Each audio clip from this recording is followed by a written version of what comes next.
불구하고 총기를 규제해야 된다라는 목소리가 나오기 시작을 해요. 지금까지 미국에 한 6번 정도 크게 총기 규제가 있는데요. 그 총기 규제의 단초가 됐었던 사건. 일명 발렌타인데이 학살이라고 불러요. 이 사건의 중심에는 마피아. 마피아에서 우리 마피아하면 딱 떠오르는 사람. 알카포네. 맞아요. 알카포네. 스카페이스 알카포네라고 저기 얼굴에 흉터가 있어갖고.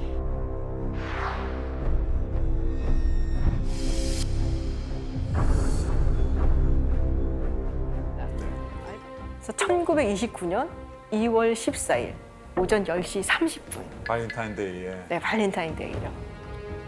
이 아일랜드 갱단 멤버 7명이 창고 같은 데 이렇게 있었어요. 갑자기 경찰차가 그 앞으로 쑥 와요. 근데 경찰차 딱 멈추더니 2명의 경찰이 내려요. 창고로 탁탁탁탁 들어가요. 아무리 갱스터라도 경찰이 왔으면은 경찰에 대한 예의는 좀 보여야 되잖아요. 그렇죠. 그러니까는 막 재수없네. 막 이러면서 벽에 이렇게 붙어갖고 아시죠 이거? 네. 막 그러고 있는데 아까 경찰차에서 3명이 더 내리는 거예요. 근데 그 창고 안으로 들어가. 갑자기 창고에서 와 하는 소리가 들리고 다다다다다다다 총소리. 근데 그 5명이 나와서 경찰차를 타고 유유히 사라져요. 가짜 경찰. 완전 영화다. 그래서 미스테리예요. 누가 이런 짓을 했는지는. 그런데 모든 사람들이 이건 알카포네가 한 짓이다 라고 생각을 한 거죠. 그러면서 이 사건이 대대적으로 보도가 됩니다. 신문에 막. 너무 잔혹하잖아요. 그냥 막 싸우다 죽은 것도 아니고 그러니까 처형 방식으로 죽인 거거든요. 이쯤 되니까 이 시카고 사람들, 뭐 전 미국에 있는 사람들이 막 화가 나는 거예요. 대도시에 사는 사람들이. 그렇지 않아도 지금까지 갱단끼리 싸우고 결투하고 하는 바람에 사람도 많이 죽었고 끔찍한 모습도 너무 많이 봤고 그 와중에 민간인도 죽고 도대체 언제까지 이 꼴을 봐야 되냐. 막 사람들이 막 그러니까 연방의회에서 안 되겠다. 규제를 하자라고 나서기 시작을 합니다. 그래서 1934년에 첫 번째 규제가 나와요. 어떤 규제들을 하냐. 뭐 예를 들면 총을 만들어서 유통하고 판매하고 할 때 세금을 부과해요. 이렇게 세금을 부과하게 하면은 사실은 그 통로가 사실 조금 명확해지죠. 38년에도 또 규제가 하나가 또 통과가 됩니다. 그때는 총기를 판매하는 사람들이 모두 자격증을 갖도록. 그러니까 지금 뭐 우리가 볼 수 있는 공식 딜러샵 같은 데 있는 사람들은 다 자격증을 가지고 정식으로 판매를 하는 사람들이에요. 근데 이제 이거에 대해서 불만을 갖는 사람들도 있을 거 아니에요. 그러니까 막 소를 제기를 하죠. 근데 1939년에 연방 대법원에서 지금 나온 규제들이 수정헌법 2조에 위배되지 않는다라고 판결을 내립니다. 한 번 더 이렇게 도장을 찍어준 거죠. 그리고 68년에도 한 번 더 규제가 있었고요. 그리고 또 중요한 규제가 하나 나와요. 1993년. 이 규제 이름은 브래디법이에요. 우리가 이제 보통 이렇게 이름이 나오면은 굉장한 계기가 있는 경우가 많습니다. 1981년 3월 30일에 있었던 로널드 레이건 대통령 피격 영상입니다. 레이건 대통령도 총을 맞긴 했어요. 그런데 크게 뭐 증상을 입진 않았고 또 병원에 가서 이제 수술을 통해서 회복을 했고, 근데 문제는 당시 대변인이었던 이 제임스 브래디가 꽤 큰 총격으로 불구가 됐어요, 평생. 당시 이 레이건 대통령을 저격했었던 인물이 누구냐? 존 힝클리라는 인물이에요. 일단은 정신적으로 문제가 있는 사람이었어요. 그리고 이 사람이 그야말로 추앙하던 여배우가 있었어요. 아, 조디 포스터? 맞아요. 조디 포스터. 조디 포스터.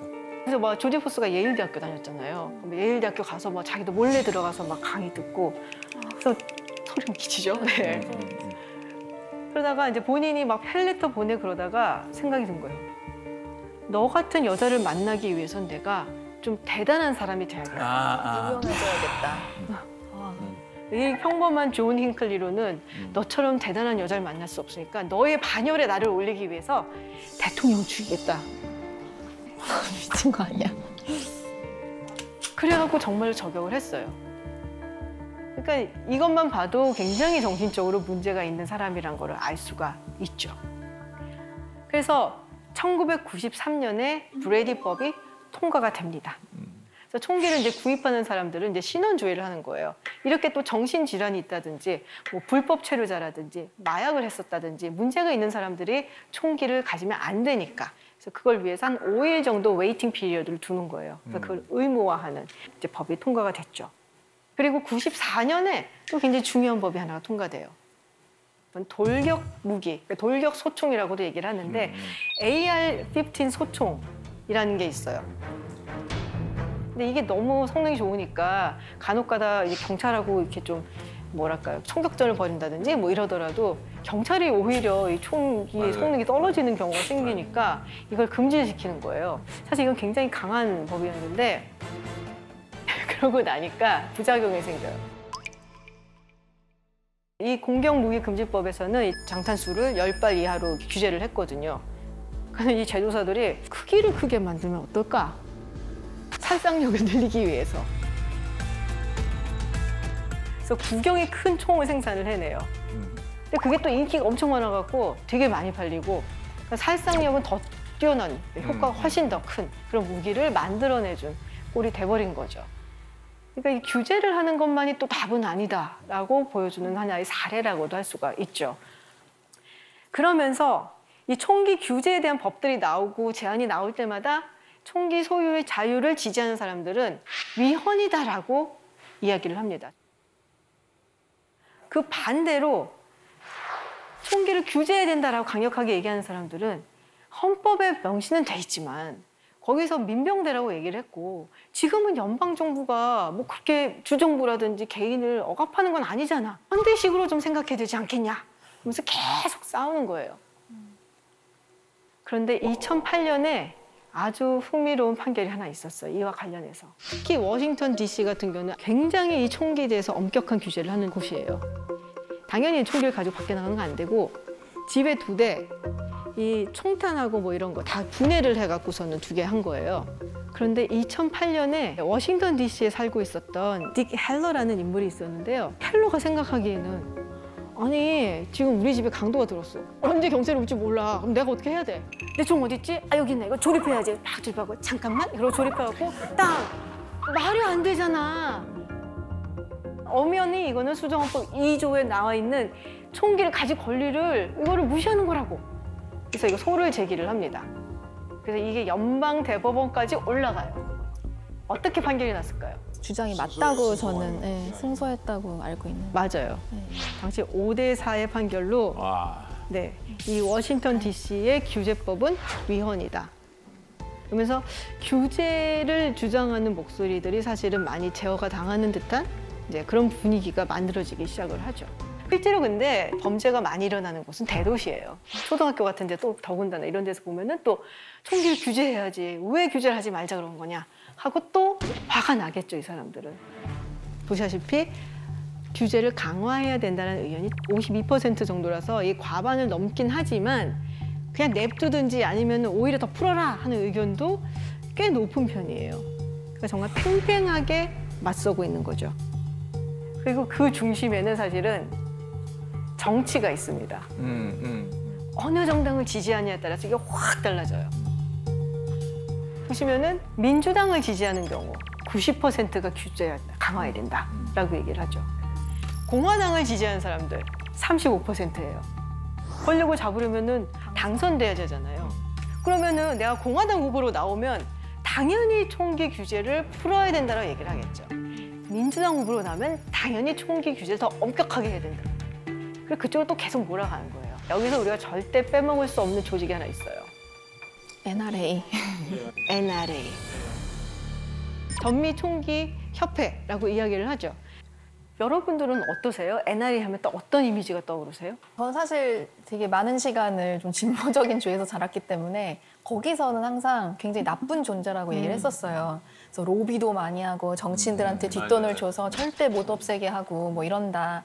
근데 사실 뭐 텍사스라던가 이런 좀 시골 쪽에 사는 친구들의 평가는 또 굉장히 다르거든요. 그래서 이 어소시에이션이 있기 때문에 규제도 그렇고 오히려 또 트레이닝도 총기를 사기 전에 트레이닝을 받아야 된다는 법도 여기서 나왔기 때문에 또 긍정적인 그런 평가를 하더라고요. NRA가 처음 생겨난 것은 1871년이에요. 이 총을 어떻게 사용하는지, 조립은 어떻게 하고 분해는 어떻게 하는지, 정확하게 사격을 어떻게 해야 되는지 이걸 좀 사람들을 모아서 가르쳐 줘야겠다 아, 라고 나온 게 NRA예요. 그래서 총기 규제에 대해서 NRA가 사실은 많이 협력을 했어요. 그런데 60년대, 70년대 거치면서 미국의 범죄율이 막 높이 올라가기 시작을 해요. 총격 사건도 많이 일어나고. 그러면서 NRA가 생각이 바뀌기 시작합니다. 첫 번째, 우리를 지키기 위해서, 방어하기 위해서 우리가 총기를 들고 있고 또 가르치고 있는데 이렇게 자꾸 규제가 생기고 나면은 우리도 못 지키는 게 아니야? 라는 생각을 하게 되고, 두 번째, 서운한 거예요. 아니, 지금까지 우리가 얼마나 많이 규제에 협조를 해줬는데 마치 총기를 소유한 사람들을 잠재적 범죄자 취급을 하네. 그게 막 쌓이기 시작을 하는 거죠. 결국에는 1977년 총회에서 이 목소리가 주류로 터져 나오기 시작을 합니다.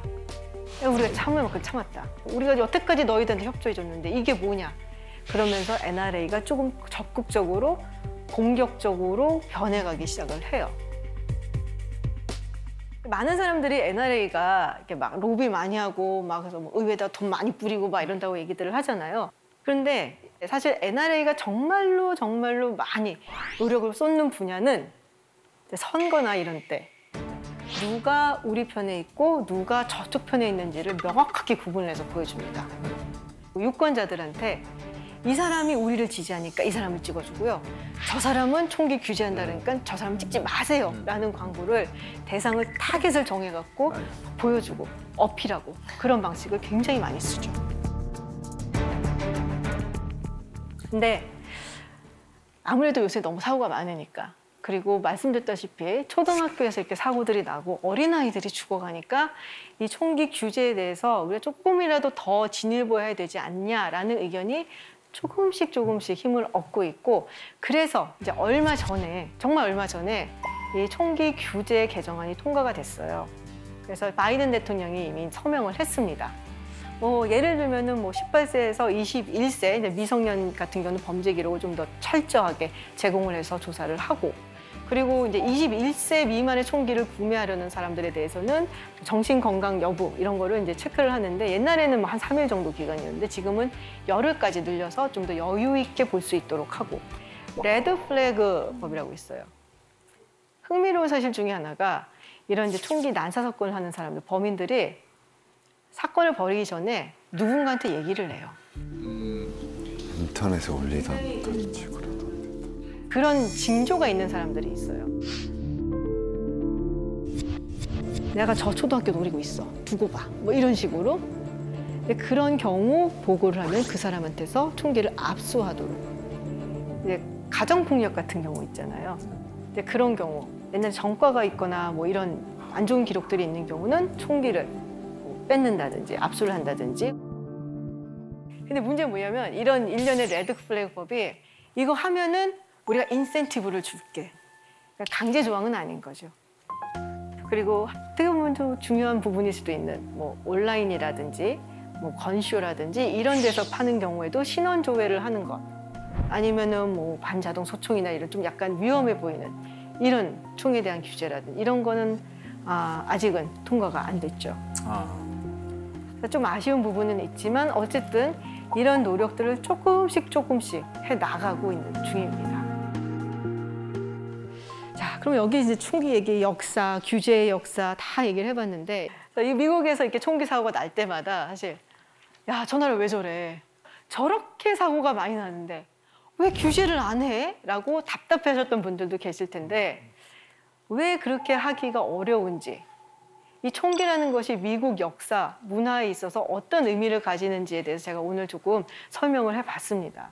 그리고 이거에 대해서 어떻게 해야 되는가라는 여론이라든지 시각 같은 것도 계속 변하고 있거든요. 그래서 이번에 통과된 법이 사실은 누군가가 보기에는 너무 미흡하고 또 누군가가 보기에는 말도 안 되는 저런 걸 왜 통과시켜? 라는 면도 있지만, 어쨌든 조금씩 타협을 통해서 미국 사회가 자신들이 가야 할 길을 지금 찾아 나가고 있는 과정이다라고 저는 생각하고, 앞으로 이 총기 문제를 미국이 어떻게 해결해 나가는지 저와 함께 지켜보시면 좋을 것 같습니다. 고맙습니다.